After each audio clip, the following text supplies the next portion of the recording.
All right, good morning, everybody. It looks like we've got a full house of about 16 or so people joining us. This is Heather Moss. I'm the Deputy Director here at the Department of Early Learning.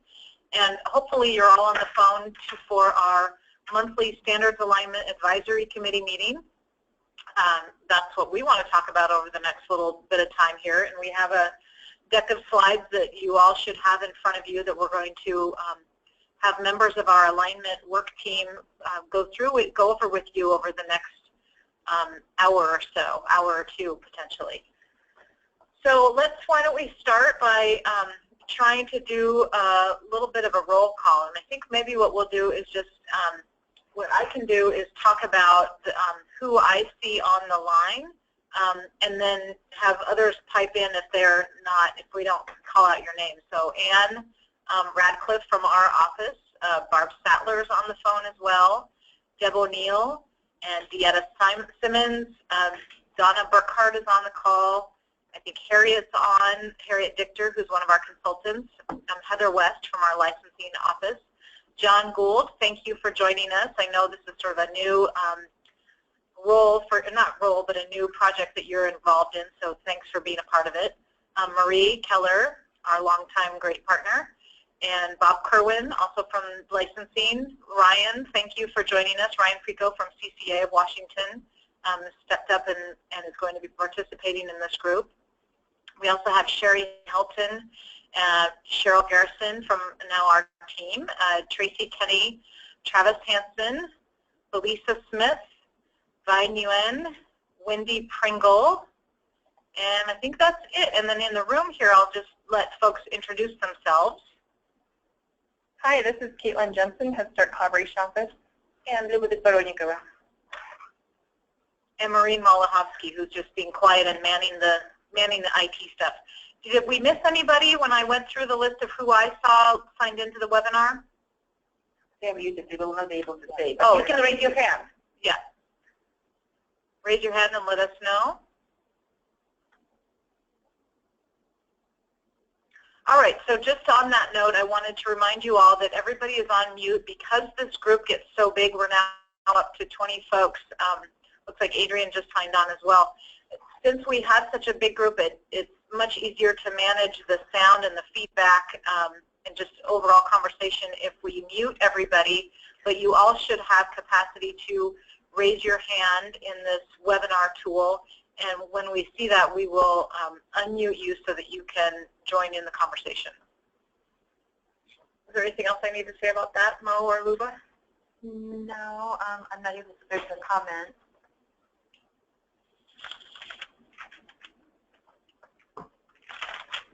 Oh, it looks like somebody's having a hard time getting on the phone. There is a chance. I just want to remind everybody that there was a new link sent out, a new registration link, because we moved the date of this. So if you're using an old link, it might have an old number. I'm not sure if that's a problem. If you're on, obviously, you're probably on the right one. But so Donna, just try. I would say try again with the numbers that you had there. Any other logistical issues or questions we need to get out of the way?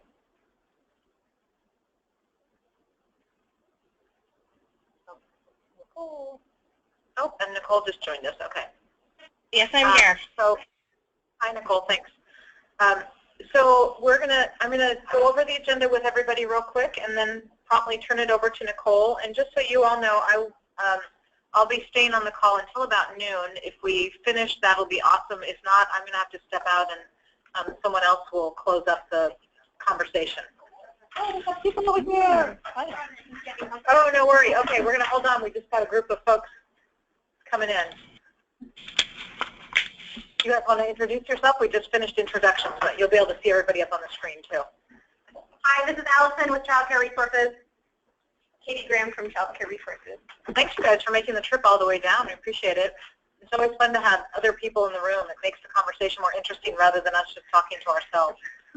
So that's good. Okay, so let's move on to the agenda. Just a quick overview of the agenda. Again, I'm Heather Moss. I'm here to welcome you and thank you all for being a part of this really exciting project. Just in case you have forgotten, this has been on our minds collectively, all of the stakeholders, for a long, long time to fix the alignment between all the standards around early achievers and licensing and ECAP. And it took us a while to figure out how to do that, and we finally got a lot of traction under this project, and we're close to completing a major milestone. So this is really a time for us to celebrate together and you know, continue doing the good work, but really recognize the accomplishments we've made so far. So Nicole's going to step in here in a second and talk about the alignment principles. Those are what's guiding the work that we're doing right now. And then Luba will talk about the draft of the WAC, which is the Washington Administrative Code. What that means is our licensing regulations. So she'll talk about where we are in that process and what steps are next. And then she'll speak more specifically about new regulations that we are proposing within the professional development and training section. Deb O'Neill will talk more about the WAC process, and hopefully Harriet will be able to step in at that point and talk about the overall organization and index. And why this is important is for a couple of reasons. One is that it will mean that the licensing rules that child care providers have been following are going to look quite different, not only in content but in organization. And the whole idea of reorganizing the licensing rules is to facilitate then building the early achievers and the ECAP standards on top of those, so that they'll all be following the same organization and index structure that Harriet talks about today. Then we're going to get to an exciting part where Nicole will come back and talk about the next round of work, which is really bringing in the early achievers and ECAP standards on top of that licensing foundation. Luba will speak briefly about the advisory committee and WAC group content, and then hopefully at the end, if I'm still able to participate, we'll talk just generally about the timeline and next steps. So that's an overview of what we've got, and like I said, we have a whole group of slides here and a bunch of speakers to talk. So I'm going to turn it over to you, Nicole, if you're ready to talk about the alignment principles. Yes, I am. Thanks, Heather. So I'm going to go ahead and just do a refresher of the alignment principles.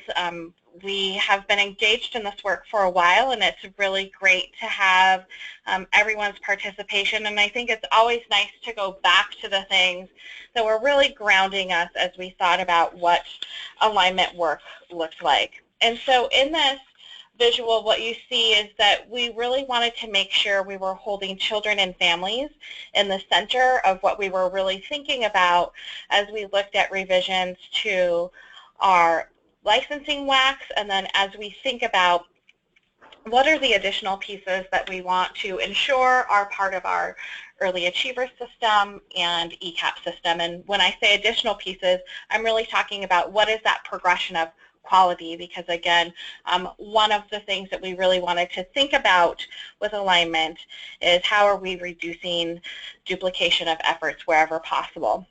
So one of the first principles we really talked about was evaluation and observation, that we really wanted to make sure as we were looking at standards that we had a way to really look at that, monitor that, and ensure that it was in place. If we're asking providers to do something, they need to be fully aware of what we're asking them to do and understand how they're going to be monitored or held to compliance on that. And knowing that we need to look at that across a variety of different settings, including centers, homes, and then as we think about ECAP, which is in a variety of school-based settings as well. I think one of the two biggest things to this was really about simplicity and efficiency. So I want to talk about both of those things right now. We really wanted to, again, make sure that as the language was written, that it is very clear and in plain talk of what we're asking providers to do. So that as you look across a set of licensing WAC, as you look at the early achievers quality standards, and as you look at the ECAP performance standards, that our language is consistent across all three of those things. So if you're a provider who's participating in all of them, you're not getting conflicting information. And again, is the language really reflecting something that we can measure?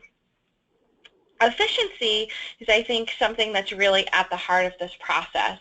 How do we eliminate duplication of standards across our settings? And this is a place where I want to pause for just a moment, and I can talk about this a little bit more when we talk about the progression pieces. When we're talking about efficiency and eliminating duplication, we also have to be really mindful of the fact that what is in WAC is going to be required, and that there still are some pieces in early achievers that people can choose to get rated on or choose to go for some of those quality level pieces. And so because of that, there may be some things in our ECAP performance standards where we're explicitly saying, no, this is what you have to do. So we are really keeping an eye to reducing duplication wherever possible, and again making sure that we are using consistent language and making sure that our standards are not in conflict with each other. As we've gone through this process, I think transparency has happened in a variety of ways. The way we've talked about it here with our alignment principles is that as we think about the levels or progressions, that a provider can really see what that pathway is as they move through that quality continuum. So they can see sort of the progression from a licensed child care setting to one that's participating in early achievers and meeting all of those quality standards, and then the additional pieces that would be required of those providers that choose to offer ECAP.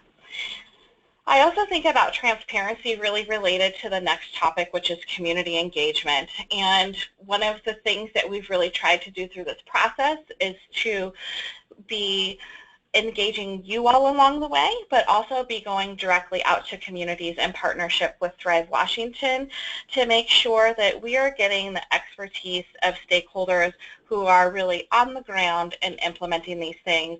And that becomes really important because we know that Washington is a very diverse state in many ways, not only geographically, socioeconomically, but racially. And so we want to take a look at all of those pieces and make sure that we're getting that expertise from our local stakeholders and really bringing that back up to the state level and bringing that into the process. We also had a principle around equity and community impact, and so this one is really focused on racial, cultural, linguistic, and other inequalities that may lead to opportunity gaps. And again, this is a place where community engagement becomes extremely important. And this is a place where we really tried to focus our last round of community engagement as well as the cultural humility place. So thinking about the work that Washington State has done on the racial equity theory of change and putting that eye to these standards as we think about the impacts of implementing them. And then the final principle was really around cultural humility. And so really thinking about, how are all of these things related to the cultural identities of our communities out there, and how are we taking into consideration things that would be really important as we think about, again, how this is implemented. We want to ensure as we're putting out standards that we're keeping an eye to all of these things and that we're constantly coming back and checking in with these principles to make sure that, again, we're being child and family centered and really taking advantage of the great community and input that we have out there to ensure that we are putting forth something that's going to lead to increased child outcomes and increased ease of use for our providers in implementing the high quality early learning services.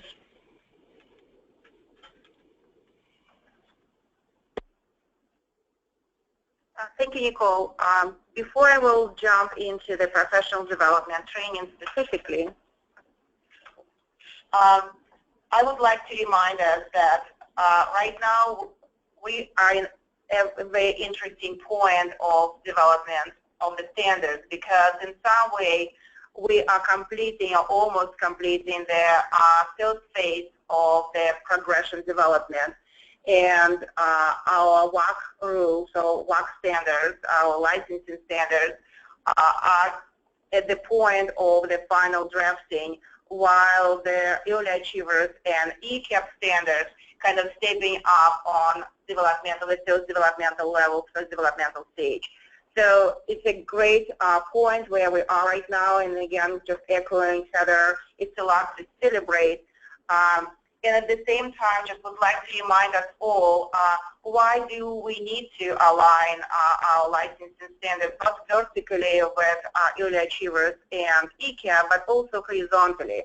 Why we have to spend time in focusing on licensing standards per se before we will build the full progression. So I would like to remind us that, first of all, we have new CCDF federal regulations and requirements that come in through the Child Care Block Grant. And we need to embed them into the current standards, and of course we need to embed them into the new standards. Then also would like to remind us all that while family home-based standards been reviewed recently, the center-based standards been not reviewed for a pretty long time, more than 10 years. So we needed to review the center-based standards as well as to align them with family home standards from the perspective of expectation. Because as we all know, the research around child development, the research around quality is growing, so we need to look at new guidelines that come in to us from the Caring for Our Children federal guidelines, and be sure that while we would like to preserve mixed delivery system in child care and have different settings as home, family home-based, as well as center, but at the same time, we need to provide equitable quality of the services to all children. Doesn't matter what choices parents make. So this is what is behind our decision and the need to align licensing standards first, focusing on inconsistencies and duplications, and also alignment of language as well as measurements behind the language, because we also know that language in a number of cases guiding how we monitor and how we measure based on the standard that we have. So in order to be consistent not only in what is written in the standard, but also how consistent we are in our monitoring practices, we need to align the language. So with this, I would like to focus on the specific standards. As you remember, last time we discussed their final ideas of how to approach qualification and education requirements of the professional development. It's also been a huge topic at the community feedback process, and there have been 22 face-to-face meetings around the community, and what we heard at the early encouragements meetings this Monday in Pasco, as well as at ELAC meeting, that professional development, qualification, and education been the hottest topic around the state for the last 2 months. So this is the second part of the professional development, and we are focusing on the training today. So in the first slide, what you see, there's kind of some specific pieces that we will talk today about or approach this particular standard from this perspective, but it's also some new terminology. As we're trying to align with Head Start and ECAP terminology as well as the K-12 terminology, we're looking at the term as pre-service, what we used to name initial training, as well as in-service, what we used to call annual continuing education. So we would like to use these particular terms in our standards and embed them into the standards. So think about how relevant those terms are for your communities as well as to different providers, what difficulties we may face transitioning to these terms, so we can prevent and figure out how to overcome those difficulties. And a big part of creating pre-service and in-service requirements is definitely culturally responsive professional development, and we will talk about it too, as well as the new piece, training series enhancing the quality of early learning, and we'll talk about it too. So let's move to the next slide and look at the cultural responsiveness piece.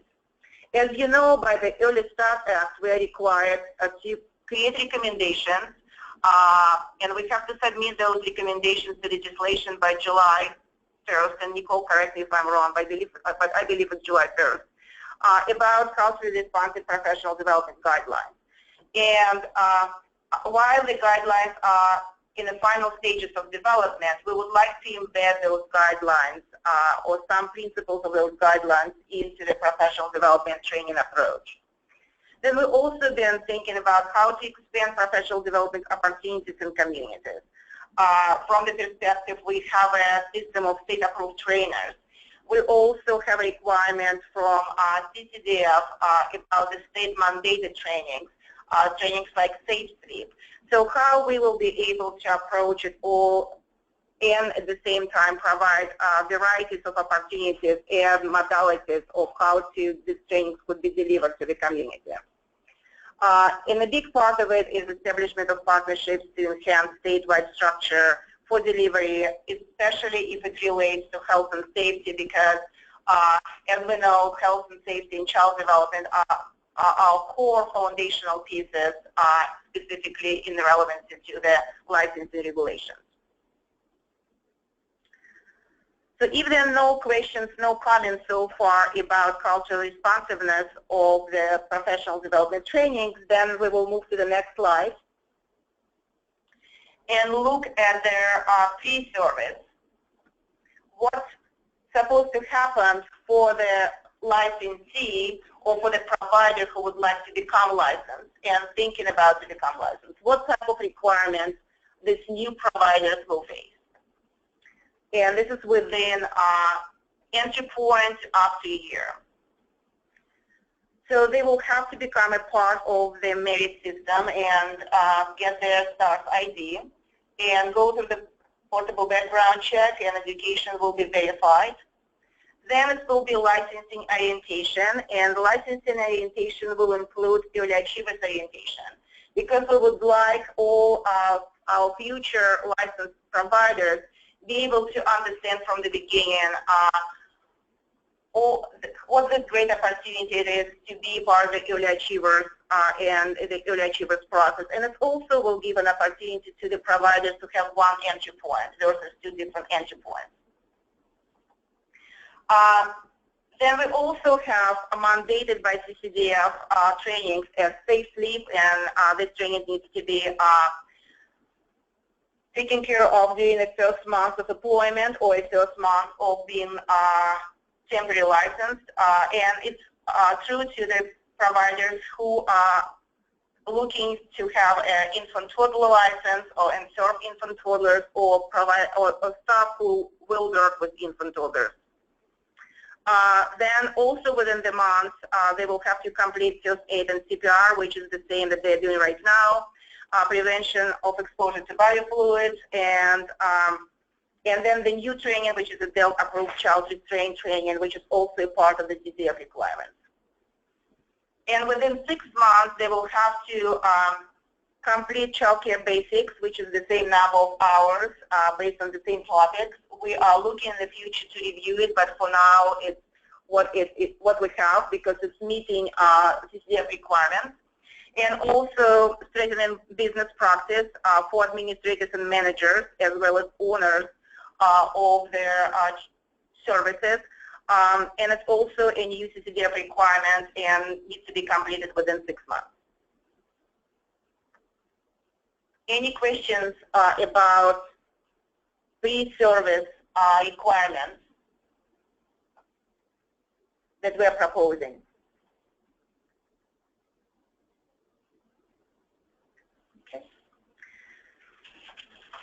So let's take a look at the professional development series. So we call them Enhancing the Quality of Early Learning, and what we currently know as Early Achievers Level 2 trainings. Currently, there are 5 different trainings. 3 of them, and again, Child Care Aware and CCR, please correct me if I'm wrong. 3 of them are delivered online, and 2 of them are face-to-face trainings. So we're definitely thinking to review those because we don't want to have overlaps between these particular trainings and any other trainings that licensing is providing as pre-service trainings. And these particular trainings will be required at the point when the licensee is moving from the initial license to the full license. So at the point as the licensee is receiving a full license, The requirement will be to complete this particular training. It's approximately 20 hours, and it could be completed within first or a second year of transitioning from the temporary license to the full license.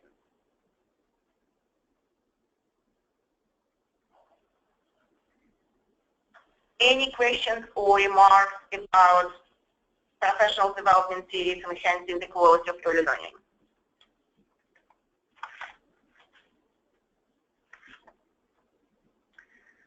So the last piece of information relevant to the professional development training standards is what type of in-service training we are proposing to require. So it's what we used to call annual continuing education. So first of all, trainings must be delivered by the state-approved trainers, or the trainings must be state-approved or state-mandated as, for example, Safe Sleep, and through the CCDF there could be some others, and one of kind of coming to my mind is disaster preparedness. In-service training begins fresh each year. So what we mean by that you cannot carry over. If, for example, this year instead of 10, you for some reason decided to have 15 or 20, 25 hours of professional development, then great. It's absolutely amazing, and it definitely will help you, the professional, to grow, but it will not be carried over. So each year we're starting fresh. Doesn't matter how many hours you personally decided to complete, or your leadership, your manager or administrator at your site ask you to complete. There are some renewal classes that must be taken annually or every 3 years. And annually we're required to complete the same 10 hours.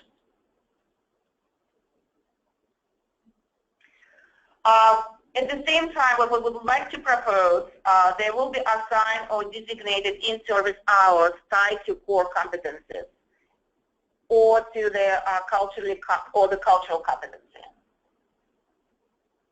And the rest of the topics will be electives.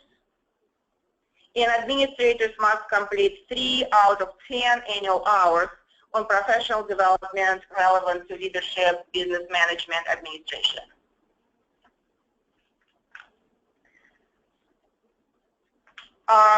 What needs to be renewed every 3 years, the same that used to be CPR, first aid, biological pathogens, then again strengthening business practice, child development, and I'm just again thinking about one more CCDF requirement, disaster preparedness.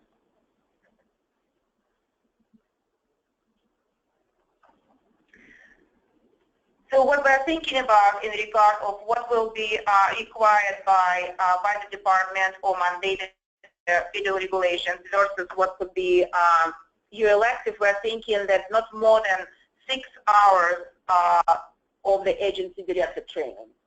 The rest could be elective, and 6 hours is the max that we're thinking about. And we've also been thinking about that the more experienced the provider will become, the less required or mandated trainings by the agency they will have to complete, the more flexibility they will get in building their own professional development plan. Seems like we have some comments and questions. Let's go to those. And again, if you would like to be able to talk, please raise your hand and we will unmute you. Can someone else read it, because I forgot my glasses and I cannot see from here. Okay, the first one is, will there be exemptions for providers that are who are successfully operating centers and open secondary locations from taking the child care basics or the strengthening business practices? So it's a good question. As you know, we do have an exemption process, and you can use exemption process anytime you need to use it. And if, again, the program is justifying appropriately how not doing what is required to do will be somehow not minimizing the quality and limiting the opportunities for the staff and for the provider, then definitely we will consider your request. So this might be, oh, can you go back and expand those? So this might be related to Katie's question as well, but Katie Warren asked a question about for ECAP and ECAP Head Start programs. They do a lot of pre-service training already, including safety, but not necessarily exactly the same as a Child Care Basics course. So will there be a mechanism by which you might not have to take that if you have an AA or a BA or a CDA already, but I think you also mean, or if you have already done that through the ECAP or Head Start programs? Yes, again, it's an exemption mechanism that we can use. At the same time, there are some mandated by CCDF trainings, and we will have to talk more specifically because we do know that some of those mandated trainings are required in Head Start and ECAP, but some may not. So this is a crosswalk that we will need to make and do some exemptions for specific programs who are covering those particular requirements and mandates through the programmatic arrangement of professional development.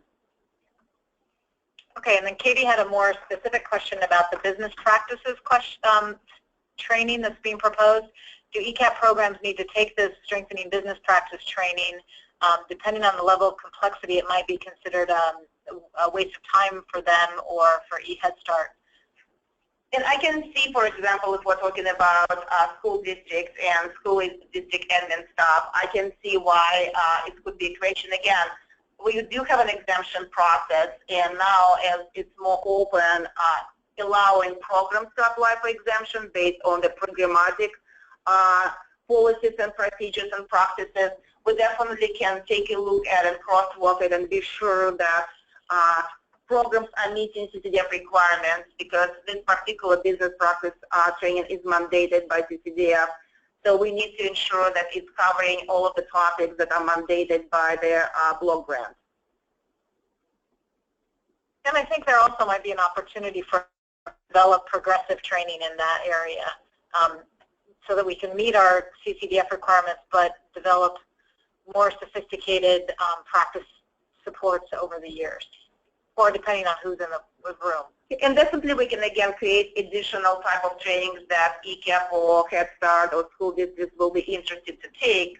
But CCDF is requiring the basic, and I think it's what Katie is asking about, and we will need to ensure that basics are in place and covered somehow else programmatically.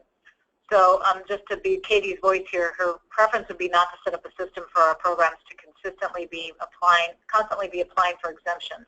So you're right, Katie, we probably need to explore if there are blanket changes for specific program types. That's certainly something we can be talking about.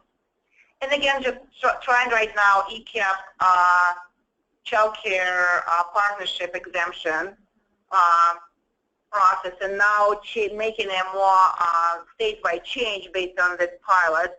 Again, we need to definitely maybe start with the exemption and then implement specific practice. But without a pilot in it or the exemption level, it will be difficult to say what particular programs do have, specifically for Head Start I'm thinking about, because with ECAP it's statewide, so state has a control over it, but with Head Start each grantee may have its own professional development system and capacity around it. So then just to be sure that knowing that each grantee's capacity could be different, we are meeting federal regulations. And there's different federal regulations, one coming from the Office of Head Start, another coming from the Office of Child Care. So we just need to figure out how we can help to align it at the federal level. Yeah, and so if they are aligned, then we could maybe think about a process. Yes.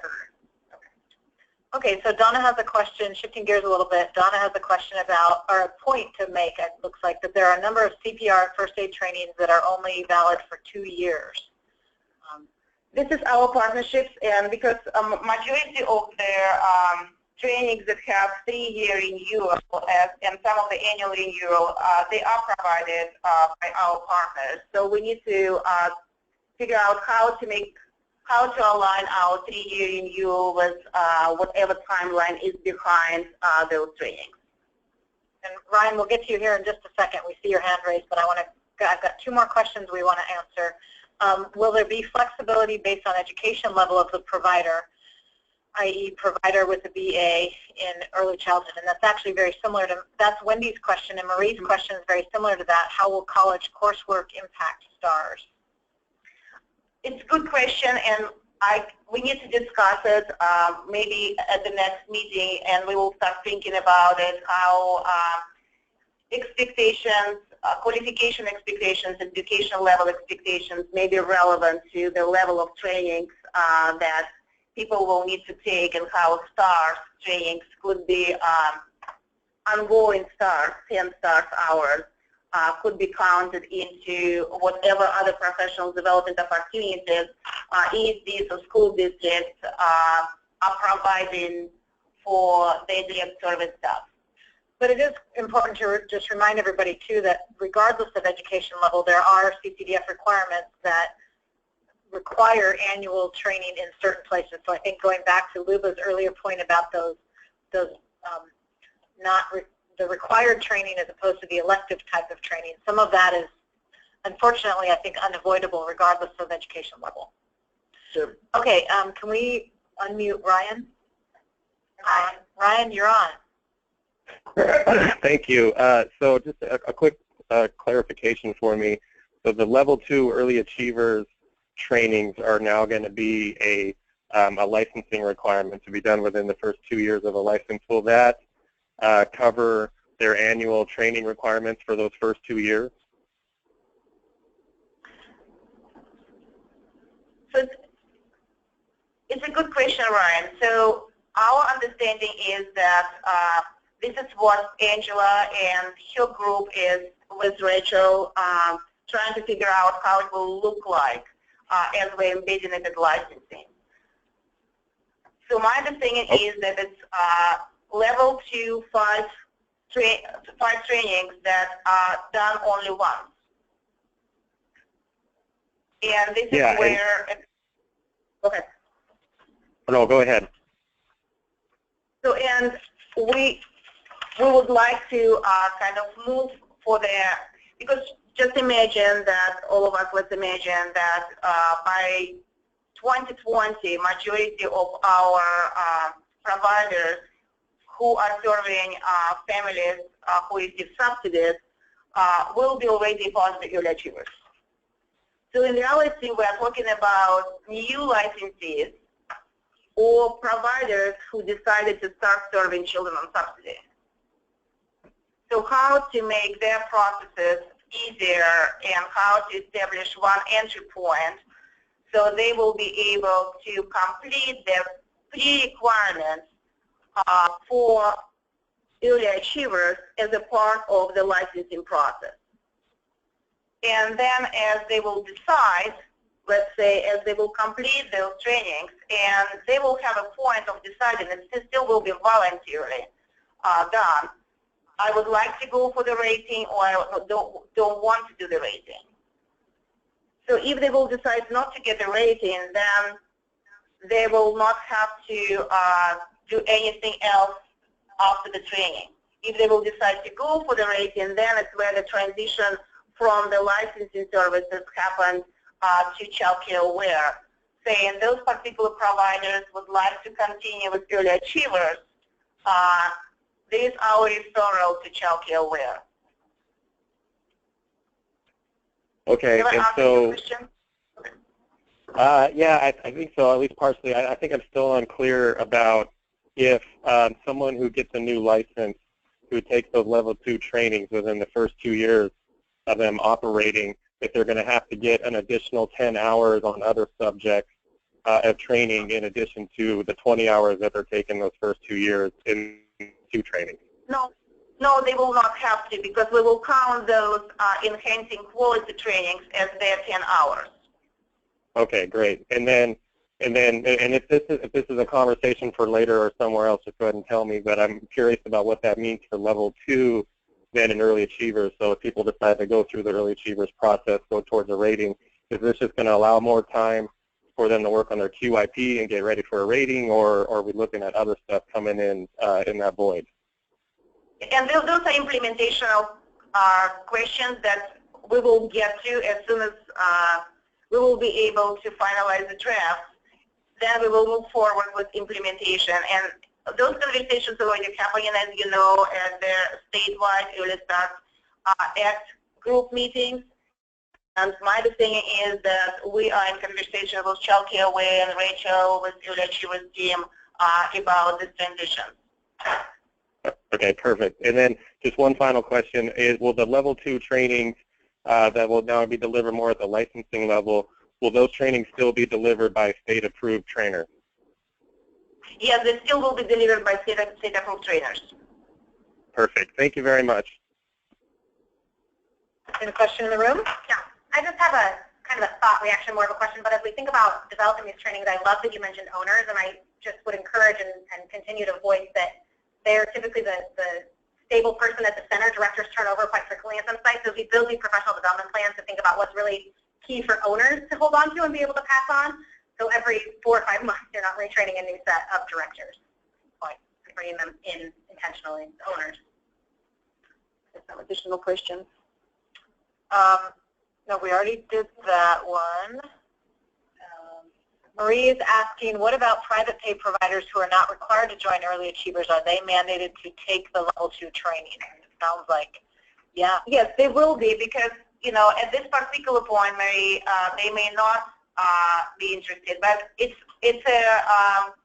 a training that can be taken during the first or second year, transitioning from initial to the full license. So it still will be counted into their 10 start hours. So it will just be prescribed for everyone to take this particular training during this particular time. And they will not have to take additional in-service training that they will have to have every year at 10 hours. Okay, is that all of our questions and hands, I think? So now I think we're going to turn it over to Deb O'Neill to talk a little bit more about the overall timeline for finalizing the WAC. Harriet or Deb? I believe it's Deb next. Well, once you look at the next slide. Yeah. Is it Harriet? Oh. I said it says Deb on the, Yeah. Okay. On the agenda. Mm-hmm. Let's unmute them both, and they will decide. Debbie, do you want to start or do you want me to? Are we on the timeline? I just want to clarify where we are. Yes, We're on timeline. timeline. Go ahead, Harriet, and then I'll go on the next 2 slides, I guess. Okay, thank you everybody. This is Harriet, not Debbie. So I'm just going to remind people of where we are on the timeline. So if you look to see during April and May, on the left, we started with the review and community feedback and so forth, application of the racial equity and cultural humility principles. And then Debbie's going to talk more about the specifics around content group review, basically, as well as reading, writing, and reviewing for the WAC during that same time period. During the time period we're in now, and for those of you looking at the slides, I'm referencing June, July. We have a couple of things starting to happen. One is legal review of the WAC, and then this group, which Luba will talk to us about in more detail, will be agreed to conduct content review of the WAC. Then as we look forward to the fall winter, and I'm looking at the second row now, we have ongoing work with SEIU. We have the finalization of the WAC, and then we have public comment, basically during the November through January time period here. And then as we go further into 2017, we basically have rule finalization, and I think also very important to the success of this endeavor is communication strategies and training. so that there can be excellent implementation support and a really good rollout for this work during the winter, spring, and really summer of 2017. And then, as I think we spoke about, I think at our last meeting, the work then to begin on the weighted walk process. So that's a little bit of the reminder of the timeline. I did want to remind people sort of, you know, just as we're trying to reflect on kind of this journey everyone has been on together, basically about some of the issues around the walk alignment and sort of the why, you know, of this. And so one of the things that I think everyone has expressed an interest in is making sure that we have equitable standards. And so the alignment of the walk really helps with the equitable standards and, you know, within the context of really what is the purpose of licensing rules, which is to ensure that we have a safe, high-quality environment for our children and that is able to support them in their health, learning, and development. And I think as many people who've been participating in this process know, the department had previously engaged in efforts to kind of update family child care, but had really not attended to the center-based portion of the regulations.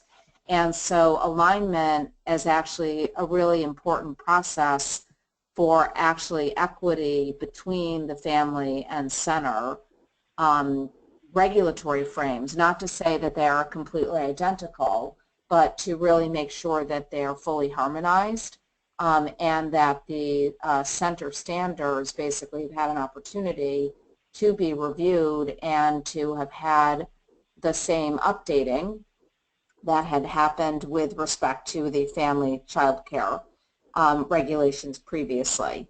In addition, other things I think that are principles impacting the walk alignment are racial equity and cultural humility. And as I think just came up in the conversation that we had when Luba was presenting on professional development and preparation and so forth, is there are changes because of the reauthorization of CCDF that have implications and allows for alignment basically of the walks with CCDF. I think that all of you participating in this committee probably are aware that CCDF is the largest contributing, you know, federal pot to the overall state early childhood budget. So it's playing a major role in terms of helping to finance, and reauthorization, no question about it, kind of changed some of the framework for how CCDF works. And then other pieces that we've talked about before in the application of alignment to the walks are real efforts to really gain clarity. Nicole talked about this early on when she was reviewing for us our principles, and to make sure that we're avoiding duplication. That's frustrating for providers and regulators both within walks when rules aren't clear or when things are repeated basically and sometimes contradictory. And then finally to try to apply this lens so that the standards themselves are clear and really contribute to appropriate implementation for both the provider's ability to understand and interpret and also for fairness and equity when the licensing team has to do monitoring and has enforcement duties. So, you know, just by way of reminder, as we're looking at the timeline, there's a lot happening in here and important principles basically and policy frameworks that have been contributing to the work and to the process to date. And so with that said, I'd like to turn things over to Debbie to talk a little bit more about some of the most recent activities.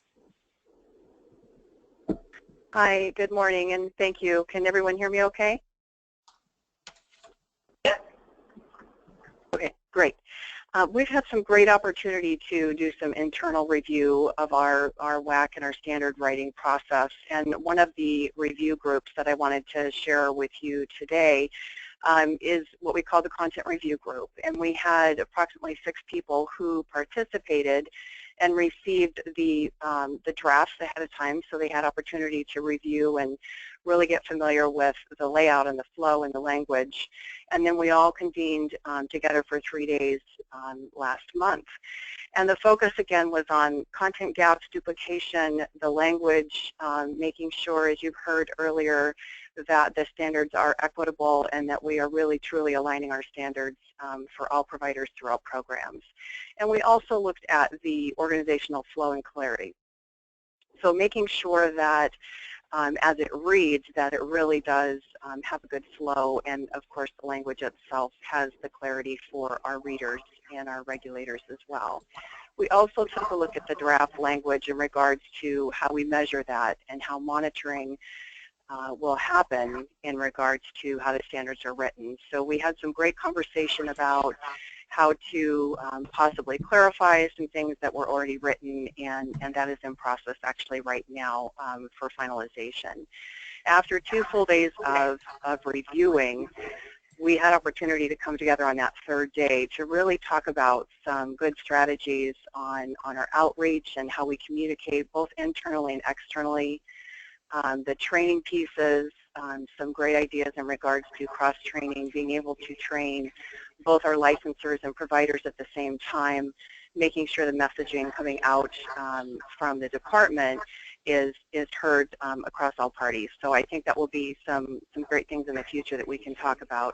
We also are faced with some new technology internally that we will be doing some training on, and will also be impacted with our new standards when they are implemented. We also looked at staff supports, how we can help our internal staff really take a look at the differences. There are obviously changes both for providers, but our internal staff will need to adjust as far as looking at both standards together rather than just family home or just center, and so how we can best train and support them as these changes are happening internally as well.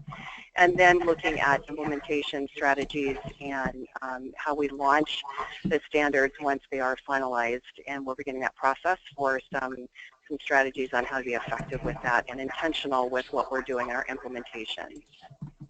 Our next level of review we have finished in the month of May as well. And it's been a very busy May, I must say, but it's been great. We had all 4 regions were able to review, so our internal staff came together in each region and took a look through some of the same lens, but really this was our opportunity to give an overview of the alignment principles, just as you heard Nicole share today, and looking at the timelines, what the impacts of the Early Start Act has made for us as a department, and then how all this fits into the national context. So I think it's important for us to have those discussions to make sure that we all understand where Washington sits, and I think you've heard a couple of times just that we're an exciting place. So I think it's great to start educating everyone in regards to Washington leading the way with that. And then we also presented to our staff the weighted WAC and what our goals are in regards to that in the future. And I wanted to highlight, too, we had some great opportunities in these regional review groups to invite some external community stakeholders as well to our meeting time. And so we, all together, we had over 100 participating in these regional reviews. So we had some Child Care Aware staff, we had some ECAP staff, we had EA coaches coming, and so it was a great opportunity to really collaborate and hear from others what the standards are looking like and how they're feeling, and opportunity to give them some input early on here. So that was some great opportunities for us throughout the state. We really got to do some messaging in regard to licensing being foundational. We've heard some terminology in the past. We've always talked about licensing being minimum standards and really trying to change our communication because licensing is about child development, health, and safety. And so we wanted to get that message out to our internal staff, and it also gave us an opportunity to share with some of our stakeholders in regards to where we're going as an agency and what we believe about licensing. The groups that reviewed, we did do the same draft reviews throughout the region, which we were intentional about that because we really wanted to also take a look at consistency issues throughout the state. So it really gave us some great insight and opportunity for learning internally about how our staff are viewing the standards through these multiple content areas. So that was some great feedback for us. We had good suggestions on clarity, possible content gaps, and again, some great questions from licensing staff regards to, how does this look on the ground? And those are some comments that we really need to address to make sure that there are not questions or that things are confusing. And so we had some good discussion about that. And we've heard all along, I think, the challenge on community resources and how different communities have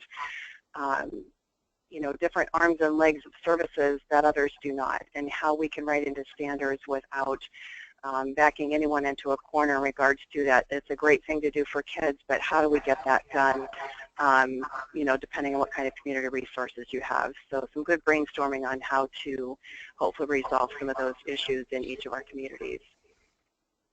So I just wanted to share, we've had some great internal review this last month, and as far as the process that we're doing and finalizing our drafting, we've had opportunity to make some of these comments and implement them into our rules. So we've had a lot of feedback and a lot of honing of the standards, and are taking those comments very seriously and trying to see how we can incorporate those things in.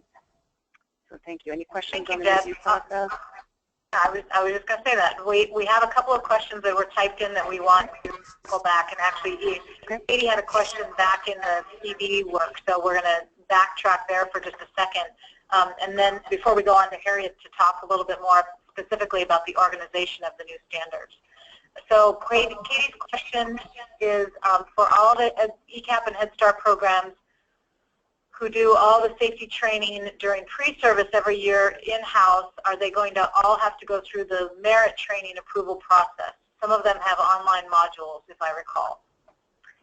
Yes, kids do. Some of them do have online modules. And again, we need to look at each grantee level, each contractor level, what level of capacity they have, because we don't have for ECAP a statewide approach to provide this basic training, as we all know. And some contractors and grantees like Puget Sound AD have huge level of capacity to do in-house type of training, and some grantees and contractors may not. That's why we need to look at each of the contractor and each grantee and figure out how to approach it statewide.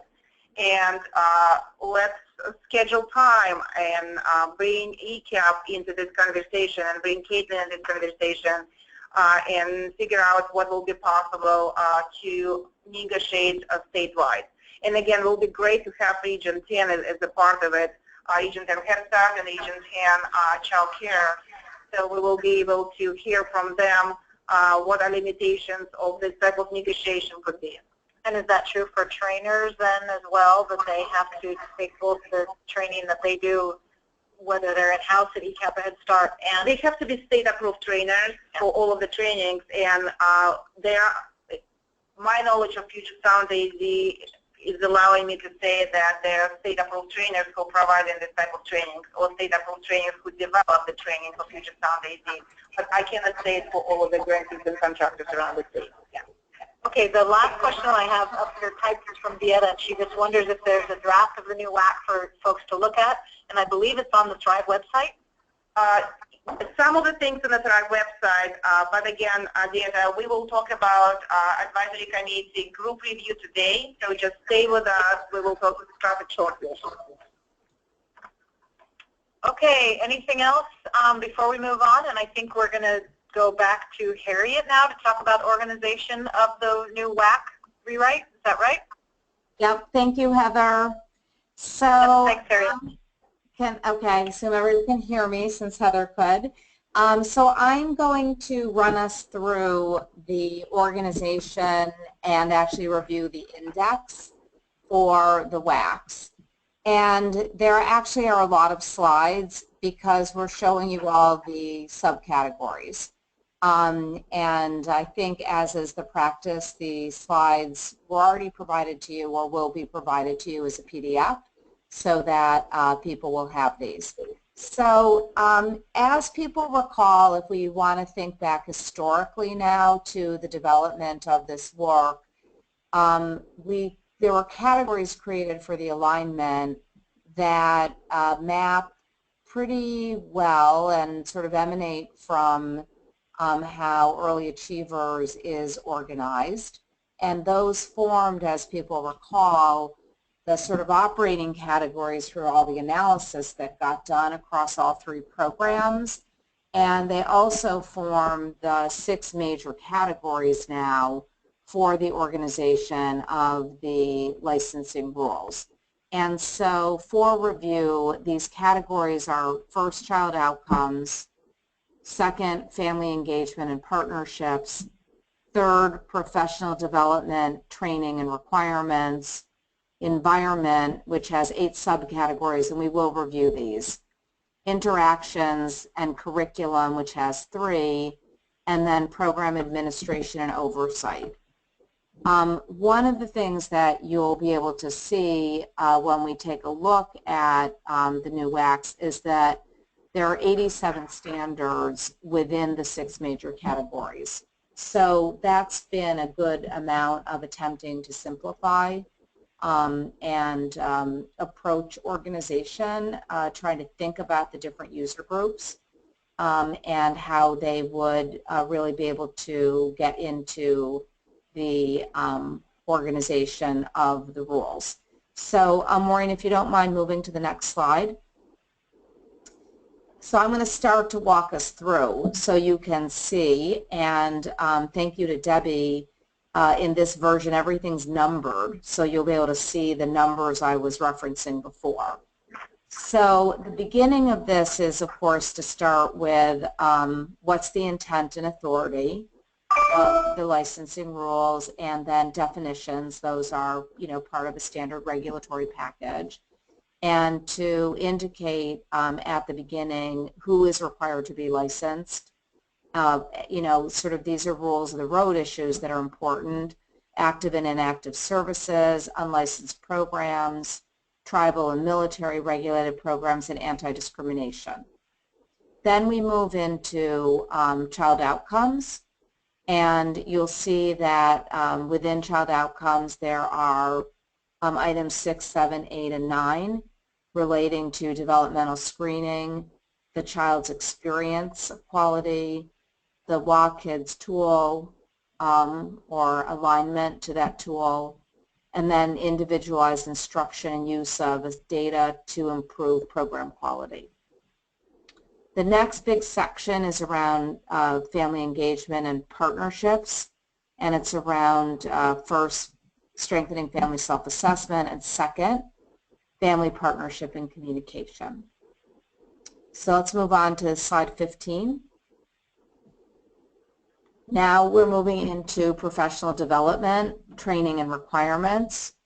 So we have starting staff qualifications, minimum staff age, education and age levels, staff pre-service and ongoing training, policies relating to staff supervision, observation, and evaluation, staff records, and then staff supports the provision for the personal or health needs of the staff working in the programs. Environment is a big area. This is obviously a very important part of licensing. So there are subcategories here. So first, starting with space and furnishings. So this tracks, for those of you who are ERS knowledgeable, this more or less tracks some of that ordering. So 17, indoor license space; 18, furnishings for routine care, play, learning, relaxation, and comfort. 19, room arrangement, child-related display and space for belongings and privacy. And 20, outdoor space activity and gross motor play equipment. Let's move on to slide 16. So we're still in environment, and there are now 3 standards related to activities, programs and activities, the use of TV, video, and computers, and promoting acceptance of diversity. Safety is the next issue addressed in environment, and it has 3 areas or standards: safety practices and exiting, fire safety, and water hazards, wading pools, and swimming pools. Food and nutrition is the next subcategory here within environment. And in this section, meals and snack schedule are addressed, menus, milk, food, and food allergies, parent or guardian provided food, and then food service and equipment. Maureen, if we could move on to the next slide. Still more on environment. Health practices is next. That's 31 to 38. Covering hand washing, child and household member illness, immunizations, medication management, toileting and diapering, pets and animals, first aid supplies, and safe water source and drinking water. And then also in environment, standards related to cleaning and sanitation, maintaining a clean and healthy environment, laundry and equipment, private septic systems, pest control, and storage of both maintenance and janitorial supplies. We go on to 18. We're coming to close to the end of environment. Sleep and rest, so sleep, rest, and equipment, and then evening and overnight care. Then we've talked about this before, trying to call out specific clusters of things that have particular application to babies and toddlers. And so there's a set here that focus on infants and toddlers, infant and toddler care, how to feed, bottle prep and breast milk, nutrition, sleep, rest, and equipment, and program and activities. We're getting close to the end of the section. So now we're into interactions and curriculum. And you can see there's a piece on learning supports to get us started, special needs and disabilities, curriculum, philosophy and planning, concept development and quality of feedback, language modeling and reasoning, regard for child perspective and productivity. Then under emotional support and classroom organization, creating a climate for healthy child development, child guidance, and then separately restraint and expulsion. Also in this section, program structure and organization, which includes the supervision of children during water activities, something we've talked quite a bit about during these meetings, capacity ratio, mixed groupings and group size, and 64 is schedule. I just want to point out before we go on that within interactions of curriculum, this is an area where I think you'll see this when we get into the content review at the in-person meetings next month. There's a lot of effort here to really look at structures and strategies within both ECAP and early achievers on this issue of language consistency. Let's move on to the next slide, if we could. Program administration oversight. This is our last slide. And within program administration oversight, there are 2 big buckets. The first is the licensing process, and the second is record policies, reporting, and posting.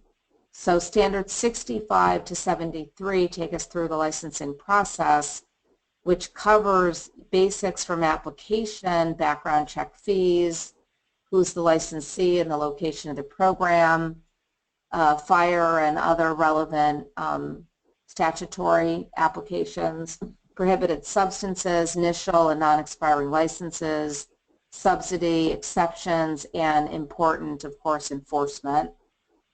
And then in the last section here, records, policy, reporting, and posting.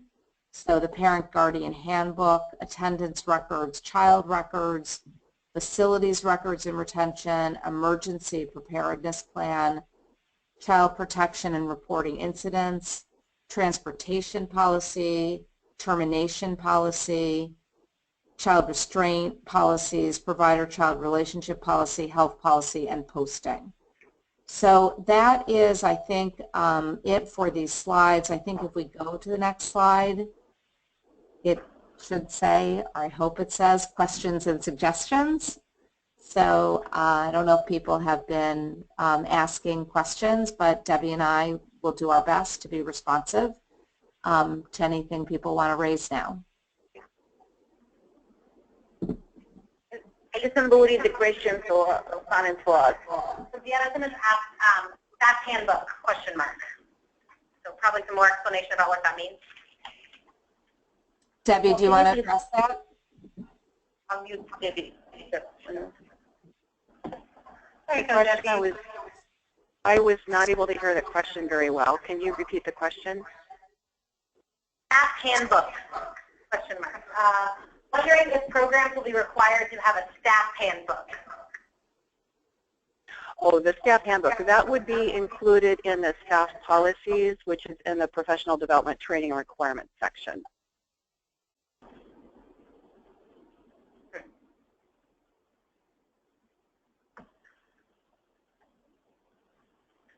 So we know that the list is pretty long. So if you see something right now that you can comment on or provide suggestions, great.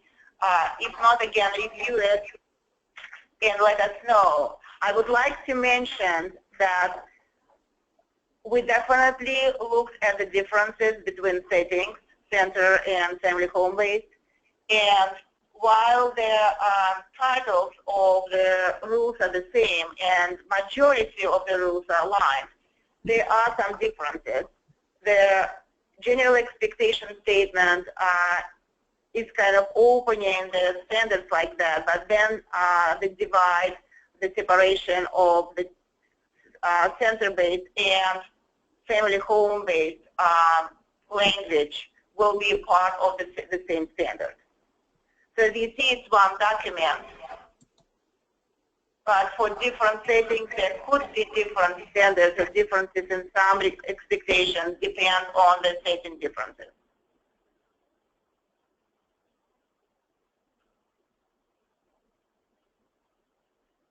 So while everyone will have to meet all 87, that's what we have right now, rules, but at the same time, they could be met differently, depends on the setting.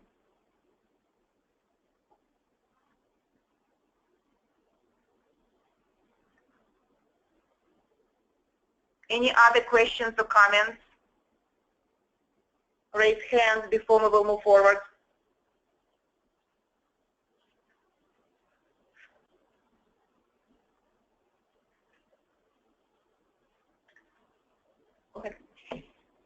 So some of the standard language sounds very class and ERS specific, and I think, Debbie, you alluded to that. So depending on sort of the range that class and concept development, for example, how would a facility get training in the pre-service if the majority of their pre-service training seems to be focused on level 2 EA trainings and less about equipping a site to kind of step into this from the get-go?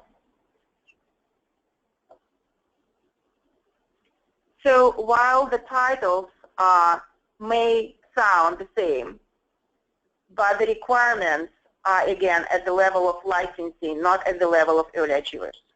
Just keep it in mind. It's what we've been striving to do. We use the framework of early achievers as required by Early Start Act, but just think about progression of quality.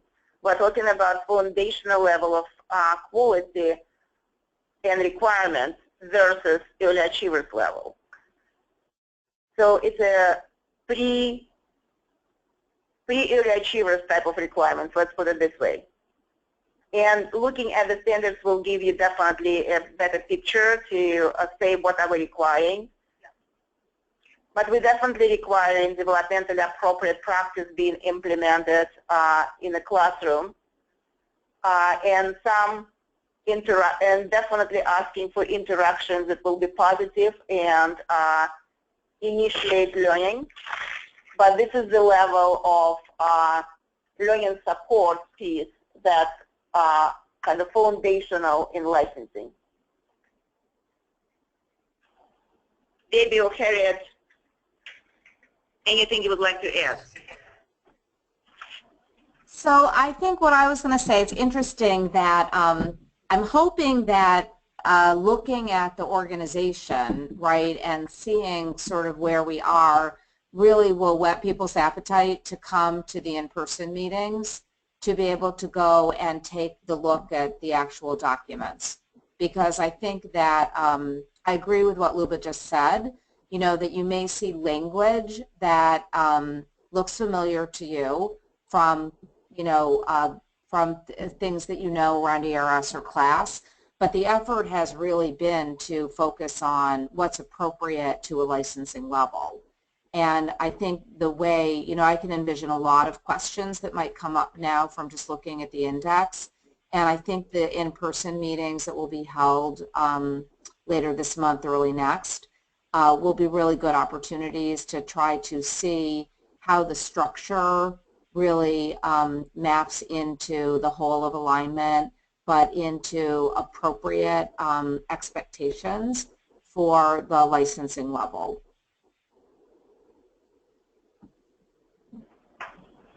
Thank you, Harriet. Any other comments, questions before we will ask Nicole to transition us to the next part of the progression development and talking about early achievers and ECAP timeline?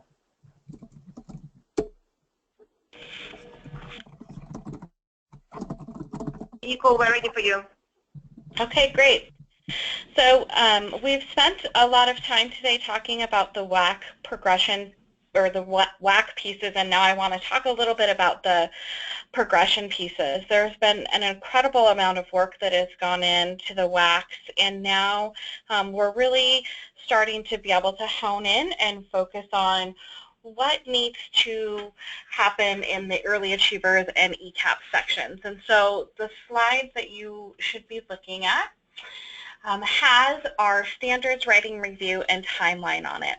One of the things that you'll see across these sets of dates is that as we're doing this progression writing, we're going to have an ongoing application of racial equity and cultural humility principles.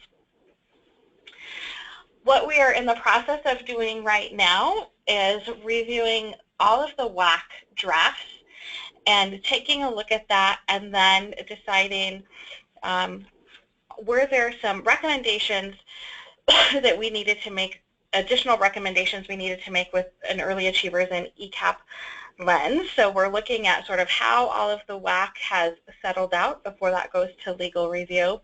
And then really looking at, as things were potentially brought down into licensing, where do we need to have the progression go for early achievers and ECAP?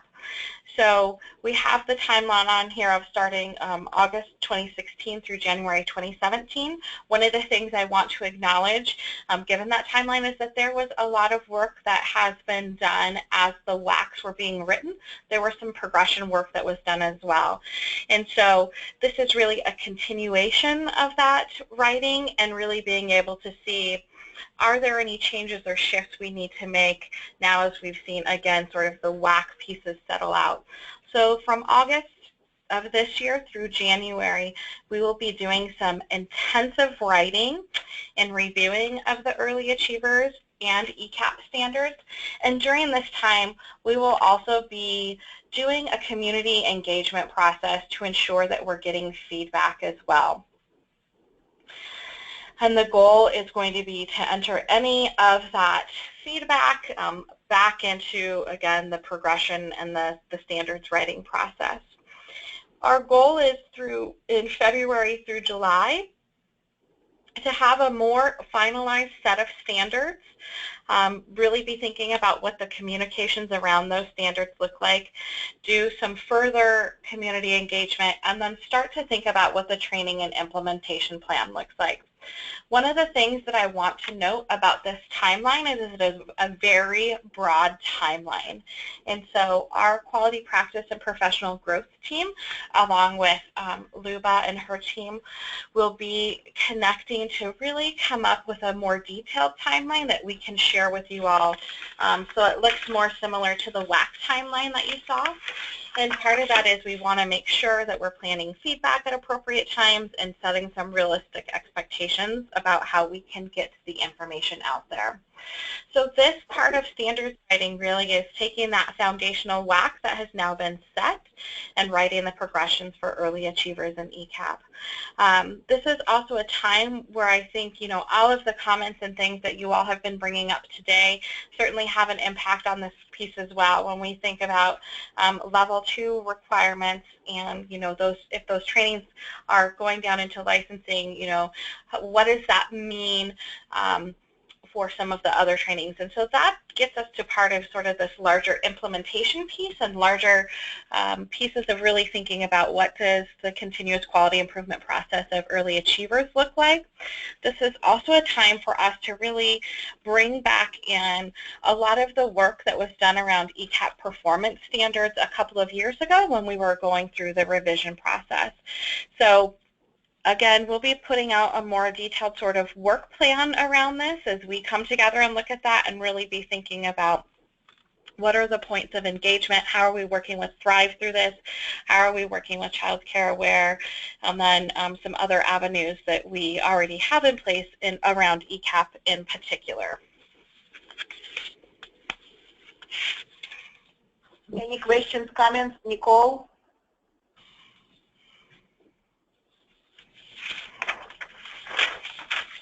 I'm wondering if this might be a place where, I know it was talked about a while ago about gathering input from providers in a provider survey, and I'm wondering if the thinking is it might enter at this point.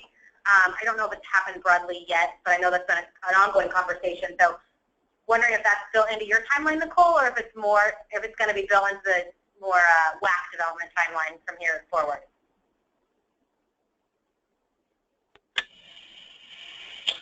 So around getting broad-based provider input around sort of the standards and progressions overall?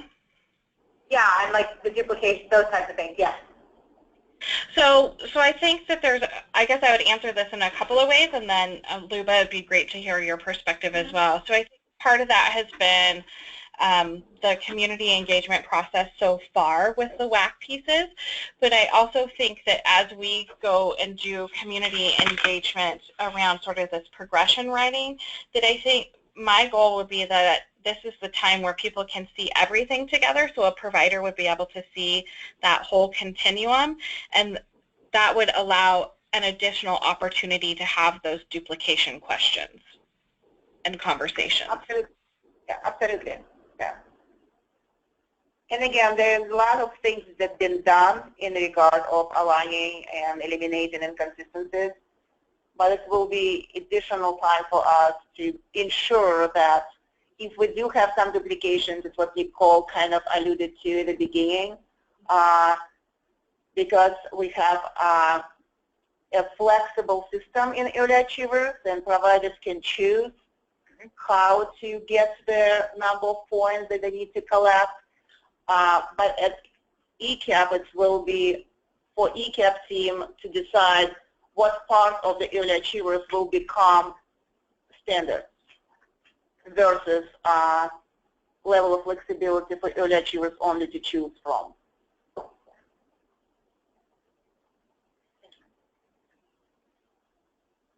Any other comments? Questions? So with this, I will move to next slide, where we will talk about what you all been kind of wanting about when we will finally see all of the WAC together. So the advisory committee WAC content review, we are planning to have it in July. So we do have approximately 90 members of the advisory committee who are in our list. So we will approach everyone with an email asking to RSVP to one of the face-to-face locations that we are proposing to you. So let's discuss a little bit what we are thinking about face-to-face and how it will work for you. So I hope that you will be proactive in discussing it, so we will establish something that works for you. But before we will do that, I would like to kind of say that you will have an access to all of the standards 2 weeks prior to whatever date we will decide to use for to start in face-to-face. So because the 87 standards, and we cannot lock you in a room as we did with our writing team and review team staff, log them for 2 days to review all of the standards, and also knowing, and Debbie and Harriet, correct me if I'm wrong, but my understanding is that majority of the standards are the same, there are no changes. Approximately up to 25 standards that have been changed or they're new out of 87. So in our face-to-face conversations, we would like to focus on those that have been changed, plus to those that through your independent reviews you would like to add to our review conversation, group conversation. So this is what we've been thinking about, because again, it will be not possible to go through 87 all at once. So saying that you will have an access to all 87 at least 2 weeks prior to the first meeting, what we're planning to have right now, planning to have 4 statewide meetings in 4 locations.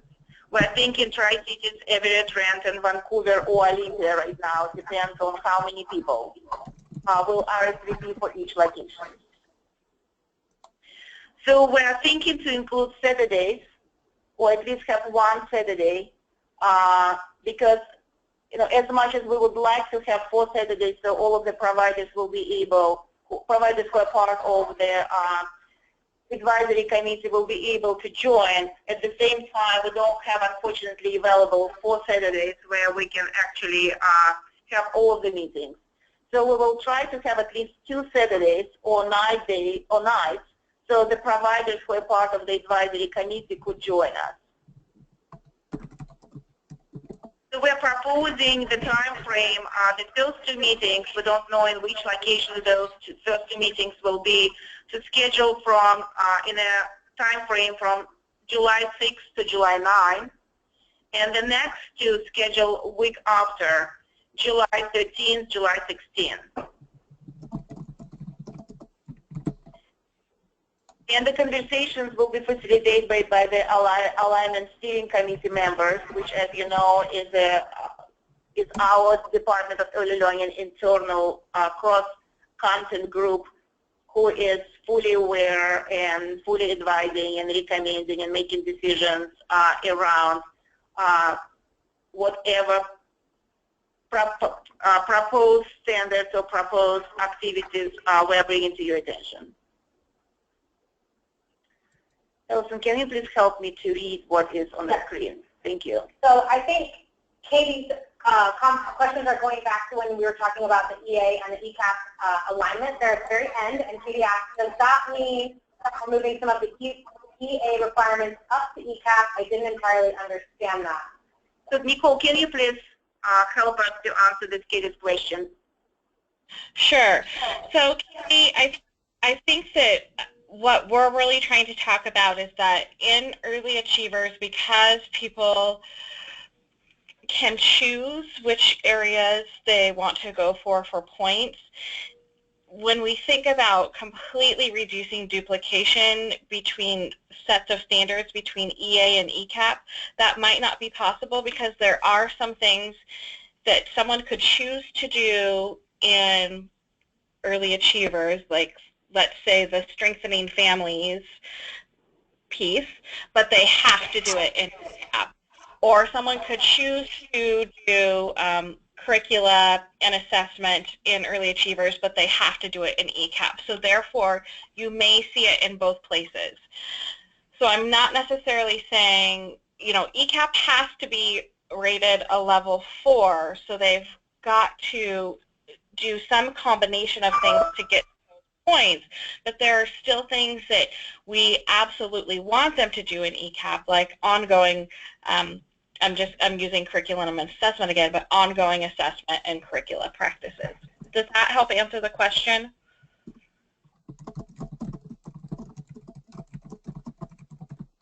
You just say yes or no. You say yes. Yeah. Okay, great.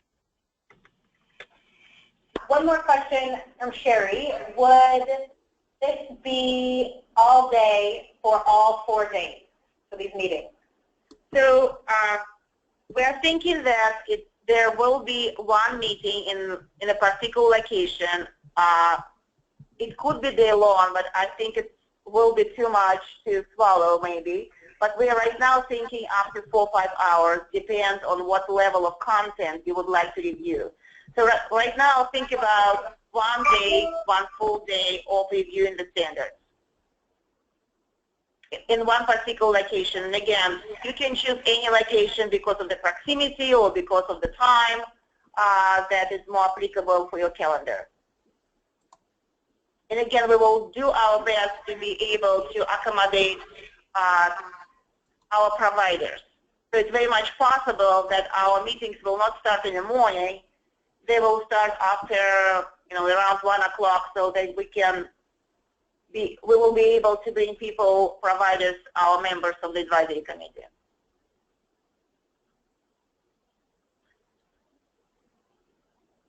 Or we can use Saturdays, start in the morning, so it's another option. So let me know if you, for some reason, you don't like those particular locations and you would like to propose different type of locations. If you do have some particular days in mind that you believe will work better, like for example, we know that July 6th and 9 is actually a week after the holiday. So then maybe the end of the week will be more appropriate than the beginning of the week. So things like that. It's one more question. So Ryan asked, are you seeking public input at these meetings? No, this is a review of advisory committee only. Only these people who are part of the advisory committee. We are not asking for anyone else to come to this review. What we are planning to consider to do is to open all of the drafts of the WACs for public before public comments. We're figuring out what will be the best approach to implement, because we don't want to replicate public comment process. It's where the public will have an opportunity to provide comments. So then how else we can release it for public review, and what will be the goal and objectives behind it. This is what we're trying to figure out. But we're in conversation about it internally, and we will let you know as soon as we will have some options in mind.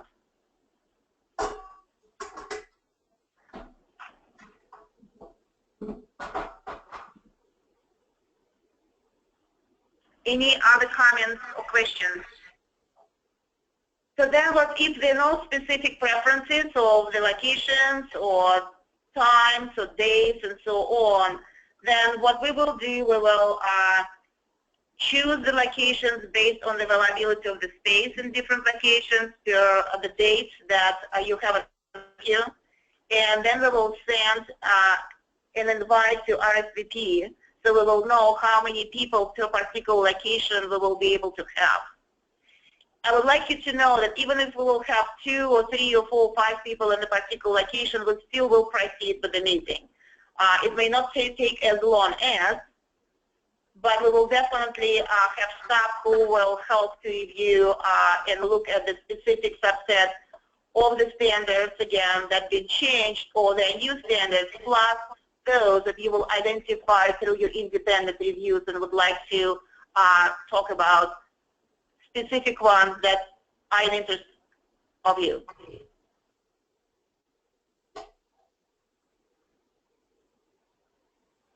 Any questions or comments about advisory committee review? And again, it's WAC only. We will not look at early achievers and ECAP, but specifically focus on licensing regulation.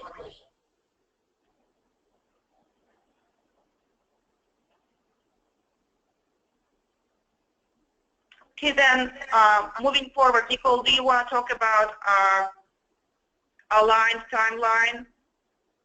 Yep. Yes. Can everybody hear me? Yep. Okay, great. Okay, so what you see now is really this overlay of the WAC, Early Achievers, and ECAP timeline. So you're seeing this full progression as we look at this. So May through July of 2016, you see where there's the WAC writing and revision still happening, and the WAC legal review. And then you see the second bucket of August through January 2017, where we are looking at the writing and reviewing of early achievers and ECAP standards, engaging communities in feedback, and at the same time, there's negotiation happening with SEIU, finalizing the WAC drafts, and there's a public comment process. And then in the February through July 2017 bucket, finalizing the WACs, filing the rule, communications and training, and we will be doing the same thing for early achievers and ECAP. So this is really just meant to be a visual to see how these parallel processes are really working together and complementing each other. And again, I'm just noting on the left-hand side that we're using that ongoing application of racial equity and cultural humility principles throughout the process. And know that there's going to be some community engagement that is happening as well. And so, as Luba just mentioned, the community engagement that is happening over this summer and the next July sort of time frame is really focused on the WAC piece. And we will be putting out an additional timeline for community engagement opportunities for the standards progression pieces as well.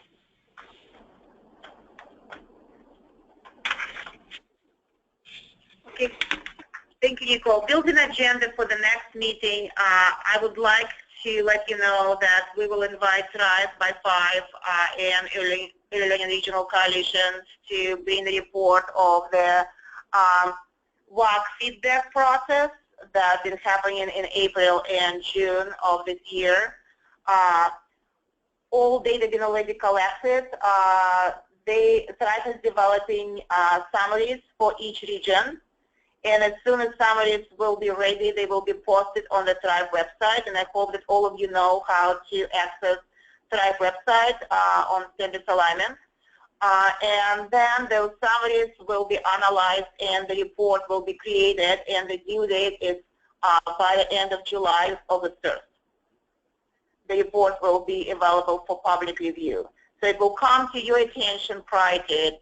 But the first initial kind of reflections and report will come to you to the next meeting. So we'll also bring back the professional development training piece, finalizing it with you next time. And is there any other topics that you would like to bring back from our previous meetings, or talk about something specific looking forward to additional progression developments around early achievers and ECAP? Let us know right now or contact me via email or phone call, and we will add it to the agenda.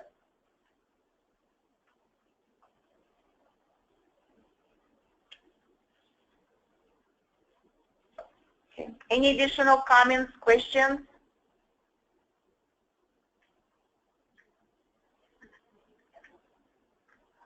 It's a good question. I don't think we have further meetings scheduled, so it's also well, because first of all, we need to define our review meetings in July, and that will give us a chance to let you know when our next webinar meeting will take place.